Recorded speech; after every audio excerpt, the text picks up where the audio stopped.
All right, welcome back, folks. This is Bruce the Epic Experiment bringing you yet another deck tech. Tonight, we are going to be talking about Gimli, Mournful Avenger. So this is one of the ones from Lord of the Rings, and so this is 1 red and a green for a 3/2 legendary dwarf warrior. Gimli, Mournful Avenger has indestructible as long as 2 or more creatures died under your control this turn. Whenever another creature you control dies, put a +1 counter on Gimli.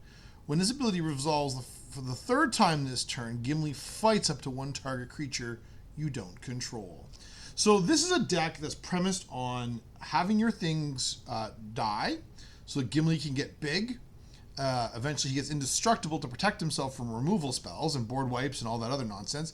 And then eventually can become a source of removal if you start getting to the point where you need to remove your opponent's threats and eventually kill them with a big Voltron-y style commander. So let's talk about how this deck works. So in front of you, you have a pretty budget version build of this deck. There's not a lot of crazy expensive things in this list. Let's start with the ramp package to make sure that you can get your Gimli out, because Gimli has an unfortunate habit of dying. Because of the fact that you're looking to put Gimli in harm's way regularly because you need to use him to attack with, he can die if you're not careful. So let's talk about how we're going to start by doing that. All right. So we're going to get our Gimli into play by doing things like, we play an Elvish Mystic. All right, Elvish Mystic is just a really simple mana dork, super helpful to get Gimli out a little early so you get swinging with him. We also have things like Utopia Sprawl. This gets this is an aura for you enchanted on a forest, and then you can choose a color, and it makes a mana as an additional 1 mana of the chosen color. So super helpful. All right, we've got ourselves something like the good old Sol Ring. Can't go wrong with that. Followed up by its best friend, the Arcane Signet. You can't go wrong with that. So those things are pretty simple. We have other things like an Enters Restoration. So if everyone loves a Harrow, this is going to be super Harrow, because if you can have a creature with power 4 or greater, you can get up to 3 lands when this one gets cast, which is super powerful and really pulls you ahead.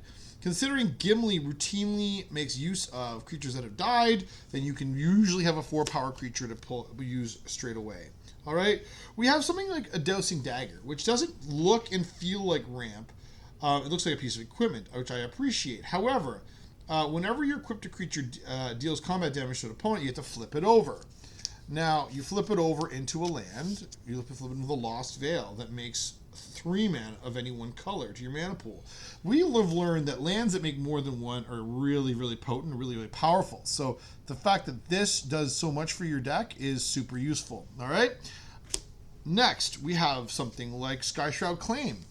This one is a little more on the expensive side at 4 mana, but it goes and gets you 2 forest cards. So you can go and use it to get, your breeding pool, not your breeding pool, your stomping ground or your commercial district or just some basics.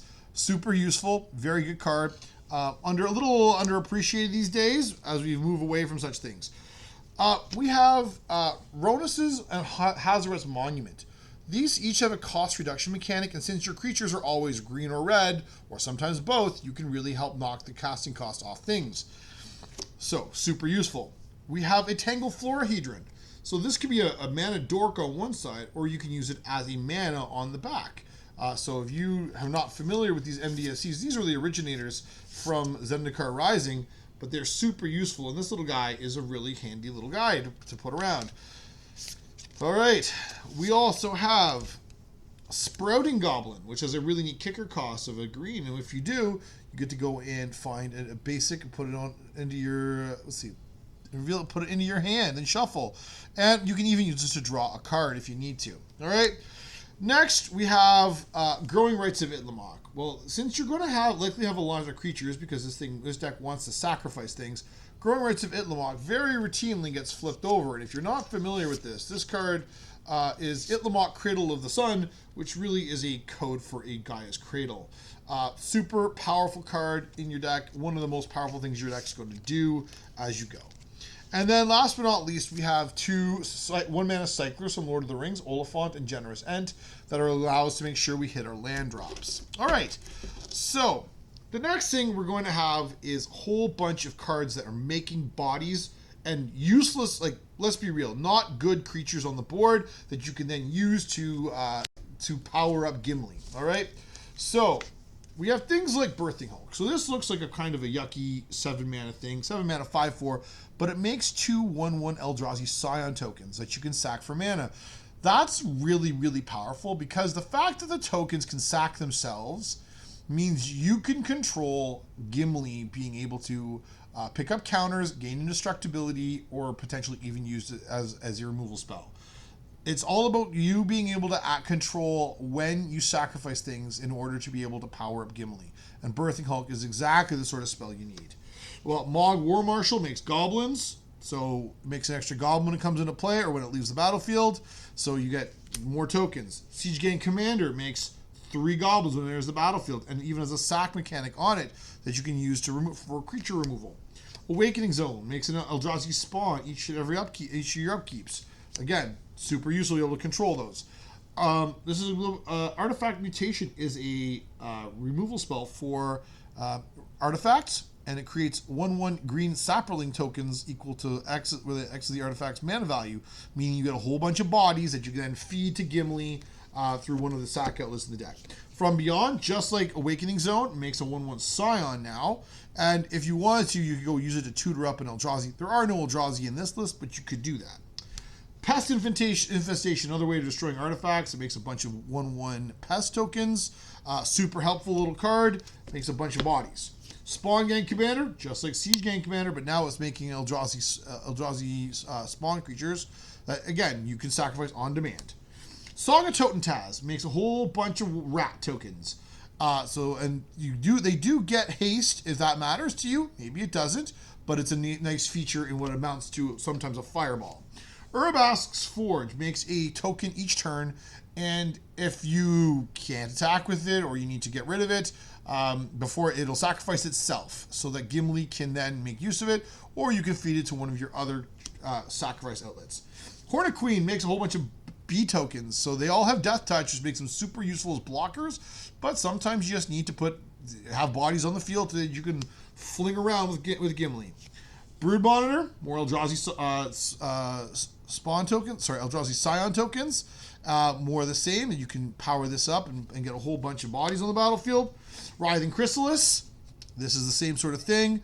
It makes 2 0/1 Eldrazi spawns that you can then control. Eldrazi are super useful. Arasta of the Endless Web. So if your opponents start casting instants and sorceries, you get spider tokens, which is just more bodies to feed your Gimli. And last but not least, we have Krenko. Because there's a number of goblins in this deck, you're going to be able to potentially make a bunch of goblins in response and use them to power out into your stuff. All right, next we've got creatures that will sacrifice themselves. We've already talked about the importance of having things that will sacrifice themselves, namely Eldrazi Spawn and Scion, but there are other creatures out there that will sacrifice themselves. Things like Ingot Chewer. So the evoke cost on Ingot Chewer is super useful. So for a single red, you put it into play, and then it immediately sacrifices itself, so that Gimli sees that and goes, yes, I'll pick up some counters. The Spite Bellows is the same sort of thing. This time it deals 6 to target creatures, so you can evoke it for 1 red. It's super useful as a way to maybe clear the road. Spore Frog sacrifices itself to go and sacrifice itself to prevent all combat damage that would be dealt this turn. We have a Ginger Brute. It'll sacrifice itself. You can sacrifice it to gain 3 life. We also have an Insidious Fungus. You can pay 2 to sacrifice it to draw a card, destroy an enchantment, destroy an artifact. Very flexible, very versatile, super powerful card. And then we have an Impulsive Pilferer. So this one doesn't sacrifice itself so much as it's just a piece of something that you want to sacrifice to one of our sack outlets that we have over here, that when it dies, it makes a treasure token and you can encore it. So for 3 and a red, which makes more tokens, copies of it, that at the end of the turn will die and make more treasures. All right. Now, we're going to have a whole bunch of sack outlets that you can then make use of with all these bodies and creatures that die and all this stuff. So first off is we have Gut, True Soul Zealot. So Gut has, when you attack, you may sacrifice another creature. Perfect. That's exactly what I want to hear. If you do, create a 4/1 black skeleton creature token with menace that's tapped and attacking. So you're going to get extra bodies that are big. Hunter Cyclops. So you get for 3 and 2 red, you have a 5/4. It's a Cyclops. 1, sacrifice another creature. Hurler Cyclops deals 1 damage to any target. If you need a sack outlet, you don't like to be gate kept with the single as an activation cost, but if you need it, you need it. Dark Dweller Oracle. So 1 and a red for a 2/2. Goblin Shaman. 1, sacrifice a creature, exile the top card of your library. You may play that card this turn. All right, so you can control sacrificing things in order to gain card advantage. Astronaut's Altar is probably one of the top cards in this deck. Free sacrifice a creature, add 2 colorless mana. All right, that will power up a lot of things. Greater Good is the other one that are probably a standout card. And if you're going to build this deck, you need in your deck. Sacrifice a creature, draw cards equal to that sacrifice creature's power. Then discard 3 cards. So things like, where did the Spite Bellowers go? So we were talking about the Spite Bellowers here. Spite Bellows here is exactly the sort of thing that Greater Good wants. So if you play Greater Good and you evoke out Spite Bellows, you can sacrifice it on the stack to draw 6 cards, discard 3. The fact to look at 6 cards is super powerful. Okay? Now, with all of these things and sack outlets, Gimli's going to get pretty big. So we're going to need some ways. Oh, I missed some of those sack trick outlets. So we have a Goblin Bombardment, free sack outlet, super good. Evolutionary Leap, sack some tokens, which are creatures, to go find more creatures. Seems good. Life's Legacy, let's draw some cards. Improvised Club lets you sacrifice stuff to deal 4 damage at instant speed. Super helpful. And then we have the Golden Throne. So 4 for a legendary artifact. And it has arcane life support. If you would lose the game, instead, exile Golden Throne and your life total becomes 1. Could be handy. However, it's really this ability that I'm keeping in here. Tap, sacrifice a creature, add 3 mana in any combination of any colors. So a free sack outlet, save for the tap ability, and you can get to ramp with it. So super good card. Well, Gimli's going to get big. We're going to be sacrificing. How are we rewarding ourselves? Well, we're doing things like Spinner of Souls. All right, so this is whenever another non-token creature you control dies, you may reveal cards from your top of your library until you reveal a creature card. Put that card into your hand and the rest in the bottom of your library in a random order. So similar to Evolutionary Leap, but it has to be a non-token creature. Well, Fecundity says when something dies, I'm just drawing cards. So whenever a creature is put into a graveyard from play, that creature's controller may draw a card. Obviously, our opponents can utilize this too. However, we're looking to exploit it far more than they are, and you're going to keep your hand full with that. Hissing Iguana is a really potent payoff because whenever another creature dies, you get to deal 1 damage to a target player or a planeswalker. So with all those scions and spawns and with the sack outlets that are available, you're going to be able to control and you'll be able to deal a lot of damage with it. Stalking Vengeance is in the same vein. So it's a 7 mana, 5/5 with haste. Whenever another creature you control dies, it deals damage equal to its power to target player or planeswalker. Super good. Spiteful Prankster, just like the Hissing Iguanar. Whenever another creature dies, Spiteful Prankster deals 1 damage to target player or planeswalker. We have a Rot Shambler. That's going to be that whenever a creature dies, you put a +1 counter on Rot Shambler. And then we have a Kodama of the West Tree. So this is going to allow us to, if Gimli and the Rot Shambler and other things that pick up counters get big, you could use this to punch through because they get trample, which is super handy, and then you can go and ramp a little bit further. There's some other treats in the deck that are going to allow us to keep things going and make things difficult for our opponents. They don't really fall in the same category, all right? So we've got War's Toll, which is a interesting prison piece. Whenever an opponent taps a land for mana, tap all lands that player controls. So it means that they're not going to be able to keep mana up in order to cast spells very readily on your turn, because if they've tapped mana on their turn, they've tapped all their mana.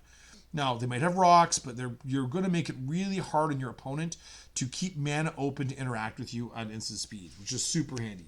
Magmatic Insight, well, somebody needs to draw a card, and this, I think, is one of the best little ways in red to draw a card.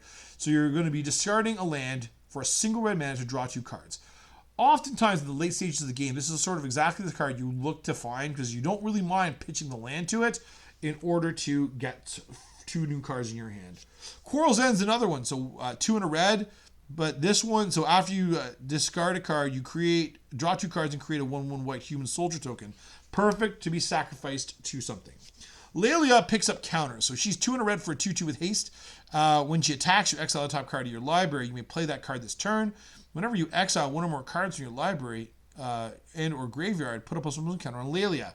That's really handy to make sure that your Kodama gets another way to have a creature that's been modified, or maybe you just need some card advantage. Super good stuff. Chainsaw is awesome. This is a decent little piece of removal, so 1 and a red for an equipment.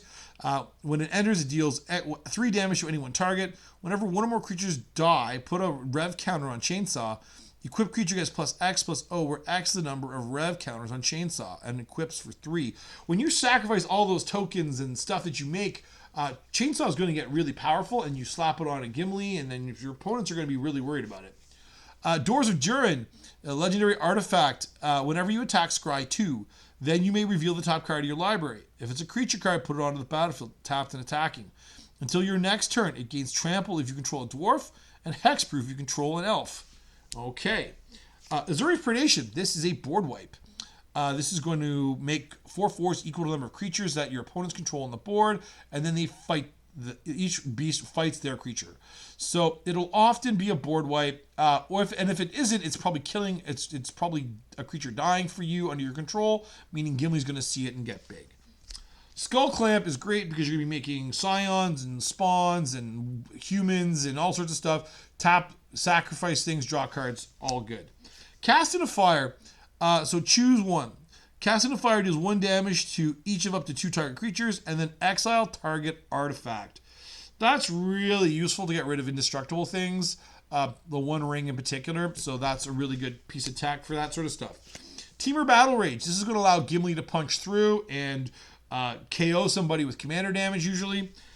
Sword of Sinew and Steel. This is an equipment that I really, really like because whenever equipped creature deals combat damage to a player, destroy up to 1 target planeswalker and up to 1 target artifact. So it's a little bit of artifact hate, but it also gives your stuff protection from red and black, which are 2 great colors for you to kill Gimli with. We have a Court of Ire.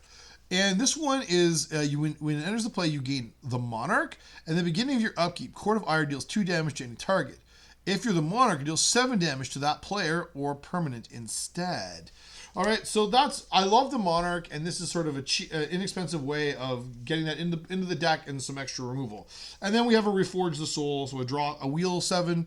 Each player discards his or her hand and draws 7 cards. All right. Altogether, the deck's reasonably affordable. There's no game changers in it that are going to be particularly earth-shattering. It does a lot. It can do a lot of damage and make people really, really rethink the idea of what does it mean to have an Aristocrats deck. Lots of people play black-green, black-blue, black-white, but now we've got red-green Aristocrats, and you've got some really powerful effects to go along with Gimli, Mournful Avenger. A lot of fun. So if you want to check the deck list out, it's down below in the show notes. Or you can check out our show each and every week on your favorite podcast app. Once again, that's Bruce with the Epic Experiment Podcast, wishing you a good night. Thank you very much for checking in, and have fun next time you get to play with your friends. Talk to you later, folks.